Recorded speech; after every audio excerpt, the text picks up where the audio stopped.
Welcome to the Warner Brothers Lot. I'm Jonathon Buckley, and this is A Lot More. Harry Potter, what a wonderful world it is, and it's just gotten a whole lot sweeter with Chapter 2 of Harry Potter, Wizards of Baking on the Food Network. And we're lucky to chat today to who you might recognise as the Weasley twins, now turned baking pros, the hosts of the show, James and Oliver Phelps.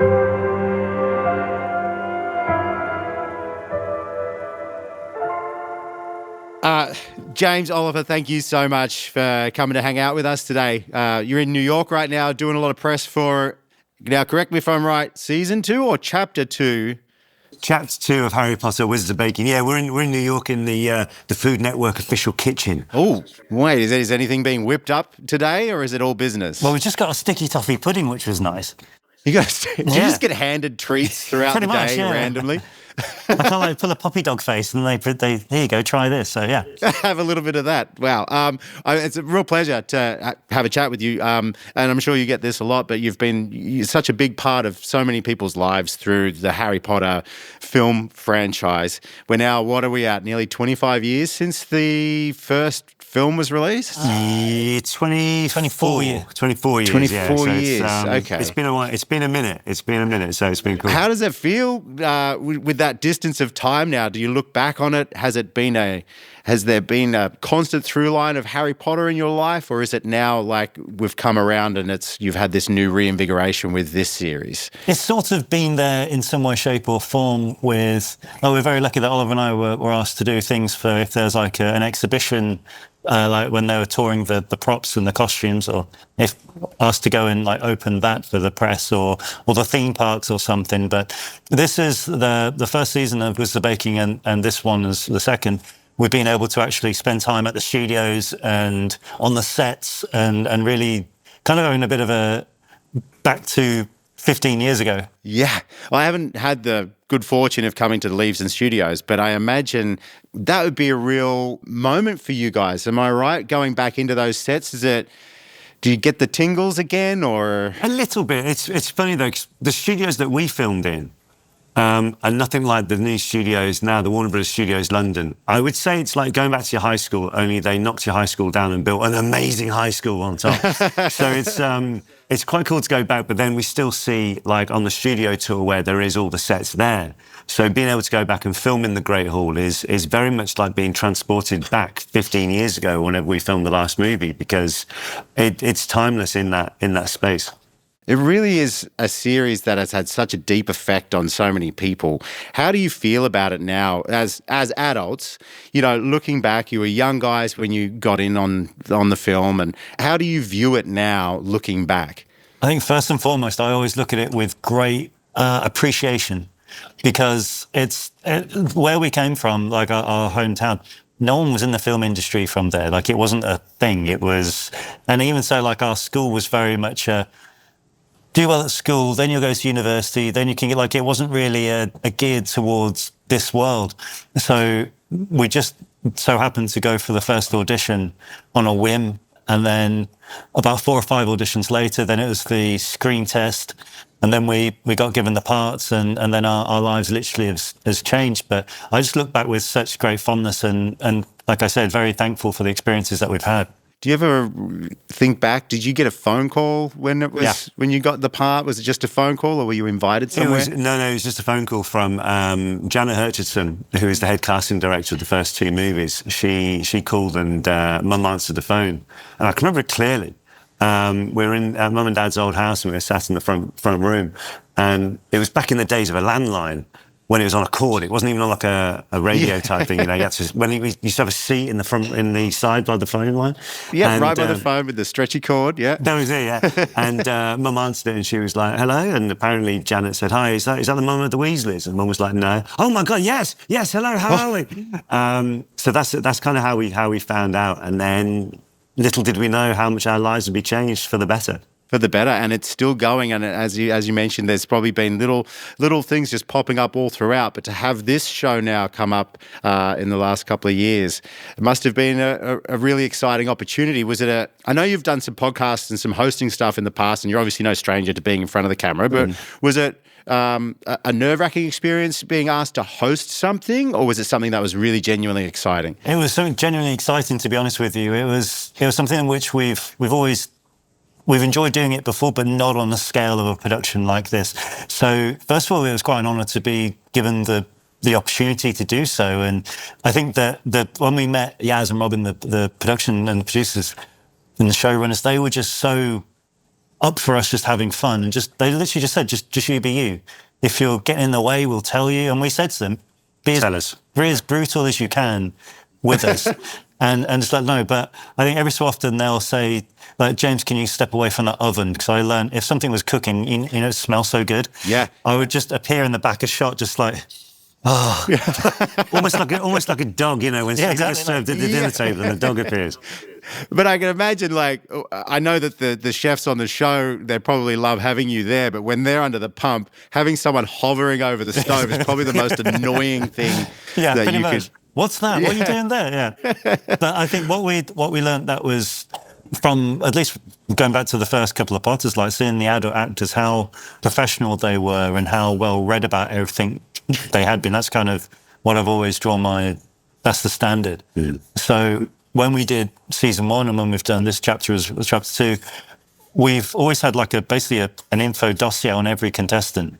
So probably about 3 pages about what they've done, what their favourite, what their families, all this kind of hobbies and all this. So you get to know them. So we really made a point of learning as much as we could about these guys beforehand. So you could just not necessarily talk about what they're making at that moment, but what brought them into cooking, what brought them into baking, what inspires them. And are they truly, you know, mega fans of the series, of the film series? Yeah, so that was the funny bit. And I think that probably worked against one or two being so in awe and enamoured about where they were. Yeah. And almost like thinking the enormity about being in the Harry Potter universe, and it maybe took their mind slightly off what they're there to do, you know.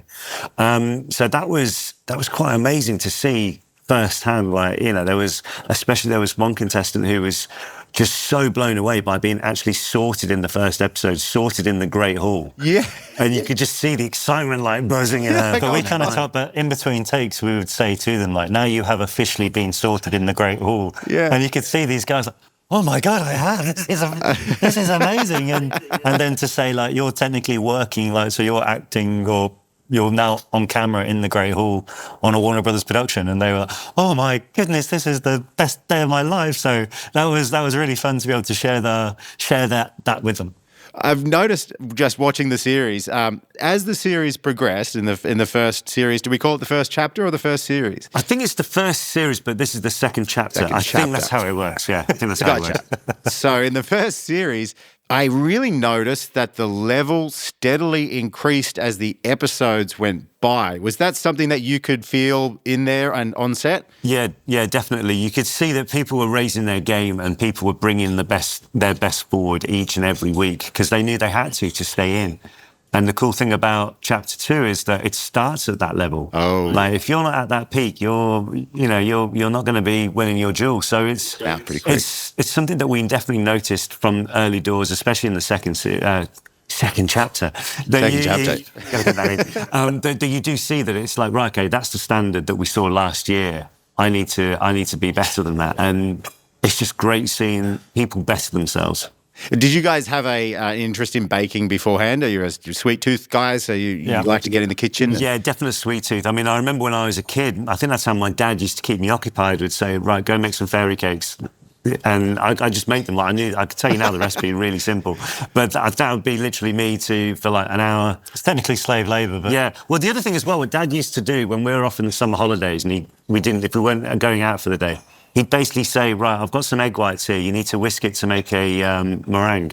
And do you know how long it takes with a fork to make meringue? To whisk eggs? Like literally, I was there all day doing it. So it's a good tactic, really, to occupy your kid. I think to answer your question, I'll answer your question. I think that it's the only type of show that my wife and I will both watch together. So as soon as we were asked to just take the meeting originally about the possibility, she wanted to just sit behind the laptop and listen to what was being said, because it was like we're very lucky to have done films with like Edgar Wright, for example, and think that didn't mean anything to her. But as soon as we said we were Food Network and wanted to use us in a production, she was very excited. Well, it's such a positive and happy and fun show. It's easy to watch. It's easy to have on, and is that what it's like when you're working? Yeah, definitely. And as you say, it's such an easy to watch show, which is great, because we've heard stories about people who that's their one family time of the week that they'll get together, be it someone with their teenage kids who maybe don't want to hang around with mum and dad, but they'll chill and watch that, and they'll talk about, well, what would you make if, okay, this task you've got to make, something to do with the sets. Well, what would you do it to do with? Like, say it's Gringotts. What would you do with Gringotts? And we've met people who've said, yeah, actually, it's the first time in weeks that my teenage daughter will say, actually, Dad, that's a good idea. So it's quite good that you see that side of it. And when we're filming, because we'll film at night because the studio tour is so busy. I had a feeling that might be the case. Yeah, so because the studio tour is so busy, we have to film throughout the night. And because it's a night shoot, sometimes on productions you can get people being a bit grumpy, a bit, night time. But everybody's pulling in the same direction on this, which is, I think, comes across definitely on the show. So when you're watching it, as I said, it's so happy and positive. I think the hardest job on there is Joseph and Carla's, your judges. It's kind of heartbreaking because everything is so positive and exciting and fun, and then it's like, you're out. Yeah. And that it really is like, that's a tough gig. I don't envy them at all. Well, no, they decide. We have to we tell the people. So we're the messenger. When I watch a show like this, I'm always the fast forward this part of the. I hate the long pause, but having to actually do it. Oh, it's tough. I've learned now I can't look at anyone in the eye. I look about a metre above everyone's head. Oh, so it's when you go back on set to announce like who's winning the task and then who's going home. The winner is such and such, and then and you don't want to look at anyone in the eye, to give them a clue of like. It'd be hard for you guys to be a boss in a company, I imagine, and let somebody go. It'd be a very difficult thing for you to do. How is it working together? I mean, you guys are twins. Obviously, you've spent your whole lives together, and I'm sure you're very close. But working together, is it a positive experience? Are there tensions that arise? I think because we've been doing it for so long, we've figured out what works, what doesn't work. I am quite a wind-up merchant, so it's taken me a while to be told, don't do that when we're working. But I guess it comes with maturity as well. But I think now we've kind of found the groove which works and what makes things a happy experience for both of us. Have you had any desserts that have been made on the series so far that have absolutely blown your mind? I mean, obviously there's so much, would be so many, but was there one that was like a particular standout where this was the most delicious thing you've ever popped in your gob? Yeah, there was a couple, but I remember on the first season there was these little. It was like little spiders, weren't they? What Ricardo made, chocolate bonbons, and they were just unbelievable. But then in this new season, new chapter, the one to Chef Alex, he made this dessert which I can only describe as the type of thing that if you went to Harrods in Knightsbridge, you would be paying about £100 for a little slice of this thing. Like, it was out of this world.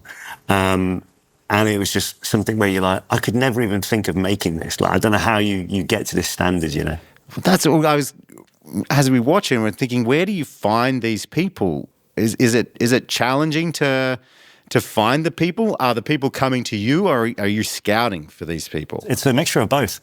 Some guys apply, and we actually put a thing like when we were commissioned to go again. We said, like, do you want us to help, like, call to action people if they want to try it? And apparently they were inundated from all over the world, people who have never been on the show. So, for example, this guy Alex, he'd never done a TV show in his life, but he's such a sought after in his field. So he came along, and then other guys have done other shows as well, so they were very comfortable in front of the camera. But I think that what's just made it great is that literally anyone could get on it. Yep. But the standard is always there, and the standard is so high. And I think that what's great is that it's a show which celebrates that. No one's trying to trip anyone up. We want these guys to be the best that they can be. And I think some of them maybe they saw that was the case in the first season, so they knew they weren't going to get made to look bad, and it's obviously their reputations as well. So they felt in a safe space to just do what they do. It's kind of important, I guess, in a way, when you're creating a show like this to encourage the good talent to come out, is to make it a safe space, I feel. Yeah, exactly. Like, no one wants to do anything and watch it and they're edited to look like a bit of a bossy or whatever like that, whereas it's something that, as I said earlier, about everyone pulling in the same direction. Everyone wants a nice product. So that's where it's kind of all fallen for everybody. They're really blurring the lines between, well, obviously you've got to be a great cook. You've got to know how to put food together. Yeah. But there's so much of it is art, really, as well. Yeah. Do you find that people are stronger in one or another and that's a challenge? Or do you have the person that comes in and just does it both? I think you're either stronger in one aspect or the other, but you're not bad at either. Do you know what I mean? Like you've always got strong levels, but I think that there's maybe one or two who can do it all themselves. But for the most part, they know if Oliver and I were a team, I'm really good at the artistic side of it. Oliver may be really good at the taste. Much better at the taste. So it would be...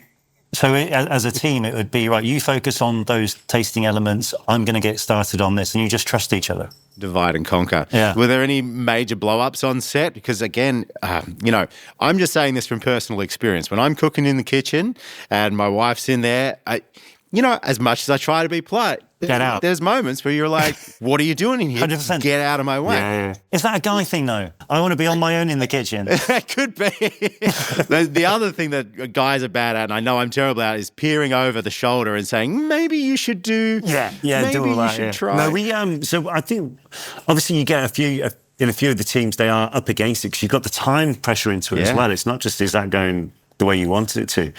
But a lot of the time they'd kind of, because being professionals at what they do, they kind of take themselves in their own little space and then if they do need to try and take over, like help out or something like that, they'll do that. But again, making it a safe space, like, I think if they wanted to, the producers could have made people look a lot more fictitious, but we don't want to give that impression that people are at each other. They're working together as a team. When you created this show, did you realise that you might have the opportunity to have some of your co-stars come back? Was that something that was presented to you in the beginning? They said, do you think that would be a fun... some of the guys will want? I said, yeah, I don't see why not, because I think if you've been in a pot of film, the vast majority of us want to talk about it. If not brag about it, but if anyone asks us questions, we'll happily talk, because we know what it's like to be fans of other things, especially growing up. And if you get the chance to bend the ear or hear stories from those people, then why not? And if you can relive something that happened that long ago, then definitely go for it. What is the relationship like between you and some of the castmates? Because I try and figure it out in my own life. It's when you look back in time to like your college years or your high school years, you have such a warmth for those years and you remember everything through rose-coloured glasses. You've experienced this unique thing that is unique to you and you guys alone. And do you have that warmth there for one another? Do you get together? Do you have big cast gets together? How does that all work? Yeah, it's quite funny when we do meet up, be it at a work event or, like, I don't know, we've been invited to a convention here or we're doing an opening of something here.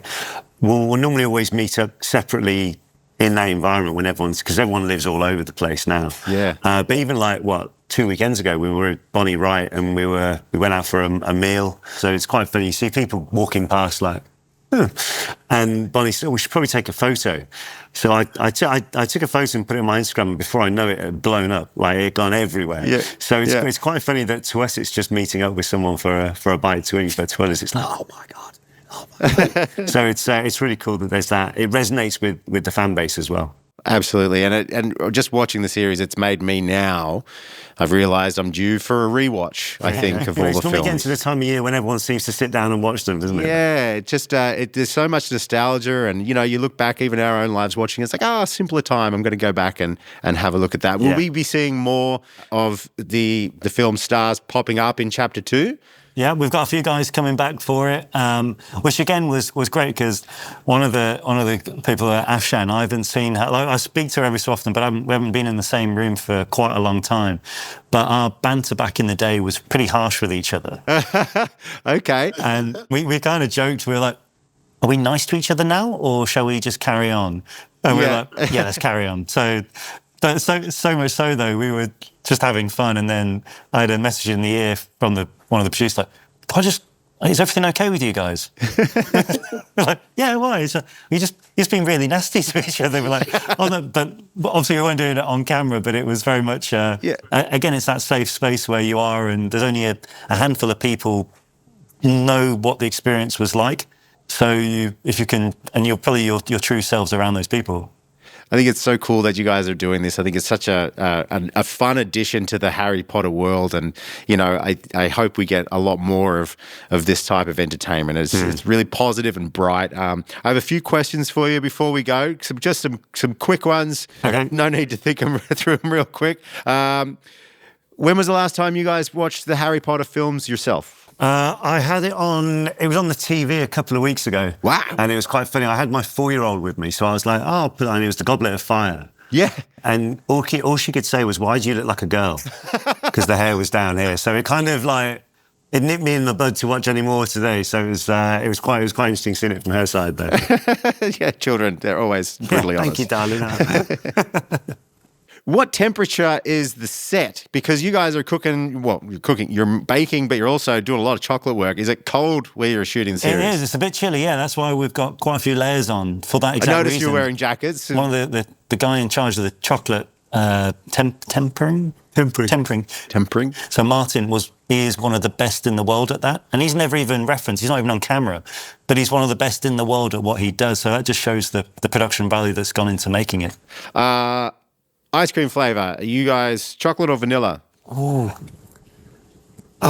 See, I think my go-to is always lemon. Lemon? Like a lemon That's not an sorbet. answer, is it? Lemon sorbet. That's not an answer. Chocolate or vanilla? Vanilla then. No, we can do lemon sorbet. That's a good, if you go. yeah, I like the right. question, but I'm going to answer something different. I'll say chocolate then, just because then there's more. Okay, yep, lovely. If you could have a dream guest judge for this chapter, who would it be? Me, because I don't get to have any when we're filming. Wait, no, you don't get to try them? Off camera we do, but not on camera. So you'd want to say to them, right, I don't think this is good enough. Then the next week you'd want to be while they're working. Hi, so tell us. No, it could be like a face. It could be like I'm just going to peel off and become like a Simon Cowell of the thing. Oh yeah, be the harsh guy. Yeah. If you could choose a house, what would it be? Gryffindor. Gryffindor. Because I've seen I look good in the colours already. So apart from looking like a girl in the fourth film, apparently. Yeah, I'd do that. Yeah. Okay. Hufflepuff. Hufflepuff? Yeah. Okay. Yeah. There is a quiz on harrypotter.com. I don't know if you've taken it. Yeah, that's why I say that, yeah. Did you score Hufflepuff? I have done it, yeah, and that's what I was given, yeah. And Oliver? Yeah, I was Gryffindor on it. So I don't know whether I manipulated the answers or not, I know, but they split us up anyway. Really fun. I actually did it just before I came here because it's been a while and I was like, yeah, let's have a little look. So, yeah, Hufflepuff I was as well. Yeah, there you go. All the good people. Has it been hard not to gain weight throughout the series? Very. You can only see from... Very, yeah. It's why we sat down there, you see. Yeah, no, you guys are in too great high, shape. It looks beyond, but it's been one of those things where you just see everything. And actually, Carla Hall was saying to us, make sure before you come in, if you're doing lots of cake tasting, eat a lot of protein before you come in so it balances your diet out. So just little things like that. So what does the protein do? Is it just to give that? Apparently, it makes it a bit more. Yeah, it's easier for your gut health. Apparently, my routine before a day's shoot would be I'd get up, I'd go to the gym, and then I'd run a 5K because I then have guilt-free eating for the whole day shoot. It's smart. That's why I work out too, just so you can eat as much as you want. Yep, guilt-free. That's great. All right, James, Oliver, I won't take any more of your time. It's great to chat with you. I know you're busy. The series is coming out this weekend, November 2nd, I believe. Yeah, November 2nd on Food Network, then on HBO Max the following day. You guys are awesome. Can't wait to see the series. Thanks very much. Cheers, mate. Nice to speak to you. Awesome. Cheers. Have a good day. Bye.